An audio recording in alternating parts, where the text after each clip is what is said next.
అల్లు అర్జున్ గారి సినిమా మీద ఎంతమంది దుష్ప్రచారం చేసినా పుష్పాన్ని తోడుకోకుండా ఎవడు ఆపలేదు. అక్కడ దాకా ఎందుకయ్యా?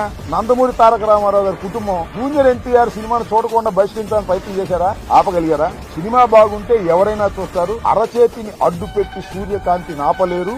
అదే విధంగా ఇలాంటి ఎదరోపోకళ్ళు పోయి సినిమాని ఆపలేరు అని మరొకసారి నిరూపించేటటువంటి కార్యక్రమం వస్తుంది. అల్లు అర్జున్ అయినా లేదా జూనియర్ ఎన్టీఆర్ అయినా లేకపోతే మరొకరైనా సినిమా బాగుంటే ఎవరైనా చూస్తారు, బాగోపోతే ఎవరు చూడరు. నాకు తెలిసి అందరూ ఉవ్విళ్ళు ఊడుతున్నారు. పుష్ప 2 చూద్దాం, దానిలో ఎంత బ్రహ్మాండంగా ఉంటుందని అందరూ ఎదురు చూస్తున్నారు. నేను కూడా ఎదురు చూస్తున్నా. మరి థియేటర్లోకి వెళ్ళి చూడాలంటే ఇబ్బందిని నేను కూడా పుష్ప 2 ఎలా ఉంటుందో చూడాలని నాకు బాగా కోరిక ఉంది. ఎందుకంటే చాలా అద్భుతంగా పార్ట్ 1 అద్భుతంగా ఉంది కదా, హాలీవుడ్ స్టైల్లో ఉంది కదా, అందరినీ తలదన్నే విధంగా వెళ్ళాడు కదా అల్లు అర్జున్. అందువల్ల బాగా జలసిగా ఉంది కొంతమందికి.